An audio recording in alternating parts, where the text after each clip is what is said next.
Gonzalo, ¿cómo describes la situación actual de Pemex antes de entrar a las declaraciones que hizo hoy el presidente de México, Andrés Manuel López Obrador? Tiene un panorama muy complicado. Tiene una deuda que es la más grande del mundo en términos de las petroleras, en exceso de 106,000 millones de dólares, una producción a la baja, reservas también bajando, ningún prospecto importante de producción, pasivos laborales por arriba de los 63,000 millones de dólares. Simplemente es una situación muy complicada. Aparte, un modelo de negocios que consistentemente tiene pérdidas. Ese es probablemente el más complicado de revertir. Y dado el escenario que nos describes, este difícil escenario para Pemex, para Petróleos Mexicanos, ¿en qué deberían de entonces consistir estas medidas extraordinarias que va a anunciar de manera progresiva el presidente de México para que Pemex realmente pueda desarrollarse? Principalmente en dos elementos. Una, mejorar el perfil crediticio de la empresa. ¿Eso a qué me refiero? Justamente renegociar lo que son los vencimientos del año 2020-2021, que son los más importantes.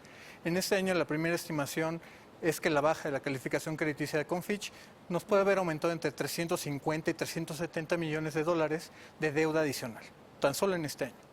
Sin embargo, 20 y 21 sube prácticamente en un 70-80% de las obligaciones financieras. El segundo, creo que es más importante, es cómo generamos valor en la empresa, cómo hacemos que deje de perder dinero.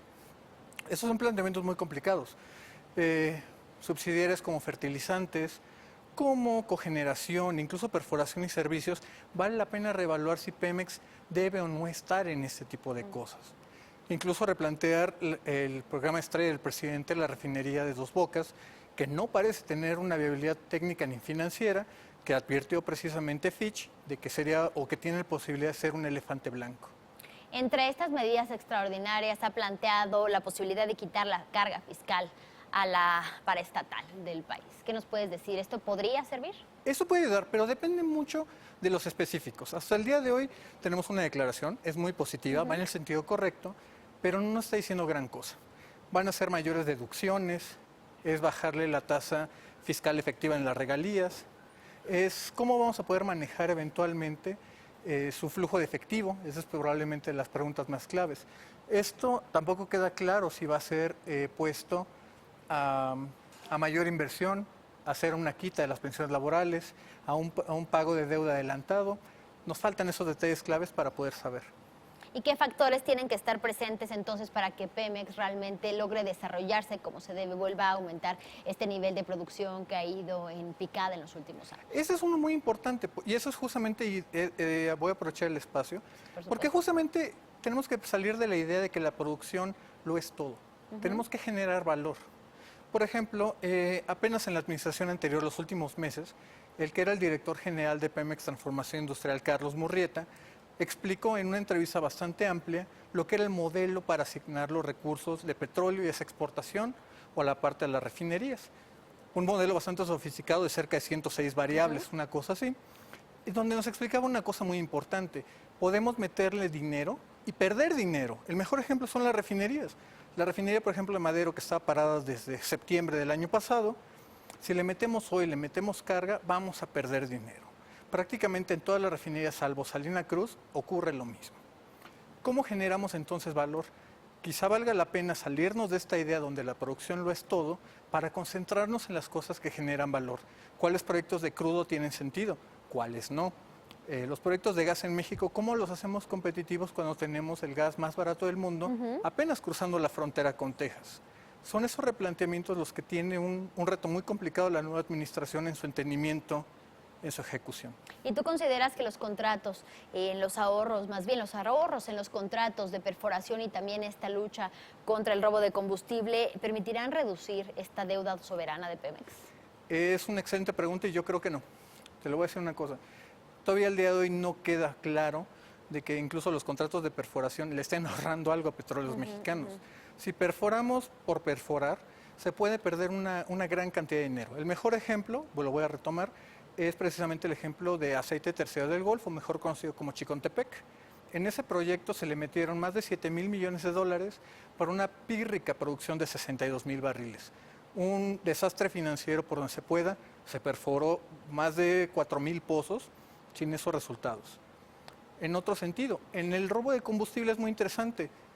Porque ahí hay que ser súper claro. Sí han bajado las tomas, pero porque dejamos de vender la gasolina. Lo que vamos a ver justamente en el primer trimestre, por ahí de mayo, cuando INEGI saque su primera estimación, nos va a mostrar el verdadero impacto financiero, el costo de esta lucha contra el robo de combustible. Hablabas al inicio de esta entrevista de la calificación, de esta baja calificación de Pemex por parte de Fitch, de la calificadora Fitch Ratings. ¿Cuál ha sido el costo hasta el momento? Nos hablabas de una cifra Hasta ahorita estaba escandalosa. entre 350 y 375 millones de dólares en base, eso es muy importante, a los vencimientos que tiene cada una de las emisiones que ha tenido Pemex. Ya pude calcular justamente cada una de las emisiones, es aproximadamente, dependiendo del tipo de cambio, va a ser justamente entre 350 y 375, y el año siguiente es donde explota esto completamente entre vencimientos y pagos de intereses. ¿Y qué nos puedes decir acerca de las críticas que están recibiendo ahora las pipas contratadas para el abastecimiento y la distribución de la gasolina? Ahora se habla de que no cumplen con ciertas normas, ¿no? Es muy correcto, y esa es una de las cosas que preocupa muchísimo más. Justamente viendo el mercado, cómo está global, no solamente México, sino global, nos damos cuenta que la actividad que está teniendo Estados Unidos, especialmente en Permian, todo lo que es el sur de Texas, Nuevo México, están teniendo un desarrollo impresionante y se requieren muchas pipas comparables a las que acaba de comprar el gobierno mexicano. Es un mercado muy apretado. Pero al otro lado, estás viendo de que no es una solución viable, sobre todo para llegar a lugares alejados de la producción o de la importación. El mejor ejemplo es precisamente Jalisco, Guadalajara, el Bajío. No tenemos una forma de llegar consistentemente confiable y suficientemente o frecuente. En ese caso, eventualmente, como se advirtió desde el día 1 de esta estrategia, tenemos que regresar a los ductos.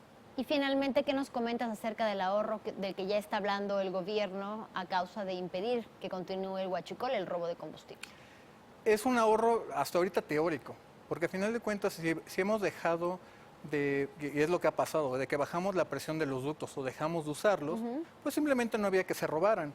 El problema es de que no estaba saliendo, valga la expresión coloquial, más caro el caldo que las albóndigas. Simplemente la afectación económica, el paro que todavía el día de hoy tenemos por la parte del tren en Michoacán, todavía el desabasto muy discontinuo, muy intermitente en Querétaro, en Aguascalientes, en Michoacán, en propio Jalisco, eso justamente tiene o es muchísimo mayor a estos ahorros Hasta el momento. teóricos que se tienen. Veremos a largo plazo, quizá puedan ser más positivas las cifras. Gonzalo, muchísimas gracias y estamos al pendiente de lo que ocurre con Pemex, ¿no? Aquí el gobierno quiere llevar a cabo una acción que podría favorecer y fortalecer el desarrollo de Pemex, pero tú como experto ya nos dirás más adelante si se logra o no. Perfecto, Elena, muchísimas gracias. Gracias a ti, como siempre.